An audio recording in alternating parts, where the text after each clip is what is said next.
ദുൽഹിജ്ജ മാസം വരാൻ പോകുന്നു. വൽ ഫജ്രി വലയാലിൻ അശ്ർ. ഉമ്മമാരെ, ആ ദുൽഹിജ്ജ 1 മുതൽ 10 വരെ എല്ലാ ദിവസവും സൂറത്തുൽ ഫജ്ർ ഓതുന്നത് സുന്നത്താണ്, മറന്നു പോകരുത്. സൈനുദ്ദീനിൽ മഖ്ദൂം തങ്ങൾ ഫത്ഹുൽ മുഈനിൽ പറഞ്ഞിട്ടുണ്ട്. അതുപോലെ ദുൽഹിജ്ജ 1 മുതൽ 9 വരെ നോമ്പ് നോൽക്കുന്നത് സുന്നത്താണ്. കഴിവിന്റെ പരമാവധി ആളുകൾ നോമ്പ് നോൽക്കണം. റമളാനിന്റെ അവസാനത്തെ 10-നേക്കാളും ദുൽഹിജ്ജയുടെ ആദ്യത്തെ 10-ന് മഹത്വമുണ്ട് എന്ന് പോലും പറഞ്ഞ പണ്ഡിതന്മാരുണ്ടല്ലോ. പ്രബലമായത് അതങ്ങനെയല്ലെങ്കിലും അങ്ങനെ പറഞ്ഞ പണ്ഡിതന്മാരുമുണ്ടല്ലോ.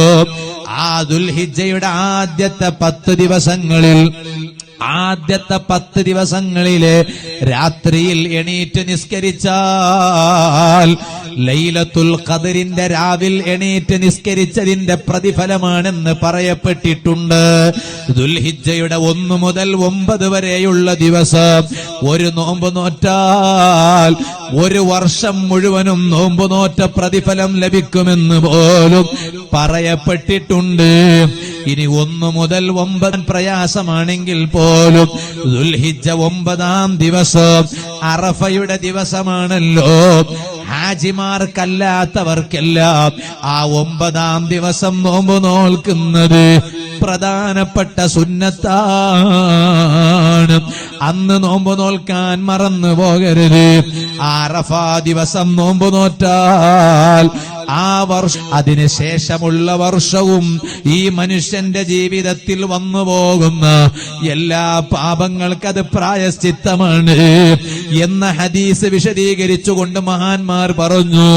അതിന്റെ അർത്ഥം അടുത്ത വർഷം ഇവൻ മരിക്കൂല, ഇവൻ അല്ലാഹു ആയുസ് നീട്ടിക്കൊടുക്കുമെന്നാണ്.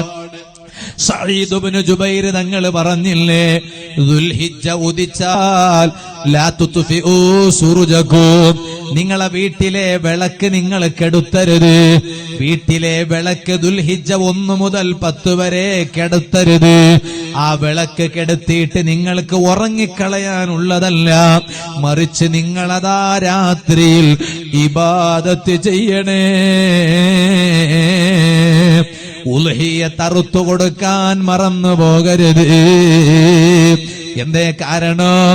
ഇബ്രാഹിം നബി അലൈഹിസ്സലാം മകനെ അറുക്കാൻ കൊണ്ടുപോയപ്പോൾ അല്ലാഹുവിന്റെ മറുപടിയാണ്, അതെ, എന്റെ പരീക്ഷണത്തിൽ നിങ്ങൾ വിജയിച്ചു, ഇനി നിങ്ങൾ മോനെ അറുക്കേണ്ടതില്ല, ആ ഒരാടിനെ അറുക്കാൻ പറയുന്നു. അങ്ങനെയാണ് ആടറുത്തു കൊടുത്തത്. അതിനെ ഓർത്തുകൊണ്ടാണ്, സ്മരിച്ചുകൊണ്ടാണ് ഈദുൽ അദ്ഹ വരുമ്പോൾ, ഈദുൽ അക്ബർ വരുമ്പോൾ, ബലി പെരുന്നാൾ വരുമ്പോൾ ലോകത്തുള്ള ഈമാനുള്ള ജനങ്ങൾ ഉൽഹിയ്യത്ത് അറുക്കുന്നു. അത് പ്രധാനപ്പെട്ട സുന്നത്താണ്. പെരുന്നാൾ ദിവസവും അന്നത്തെ പകലും രാത്രിയും അയാളുടെ ചെലവും, അയാള് ചെലവ് കൊടുക്കൽ നിർബന്ധമായവരുടെ ചെലവും, അത് കഴിഞ്ഞിട്ട് ബാക്കിയുള്ളവരുണ്ടോ? ഒട്ടുമിക്ക ആളുകളും ബാക്കിയുള്ളവരാണ്.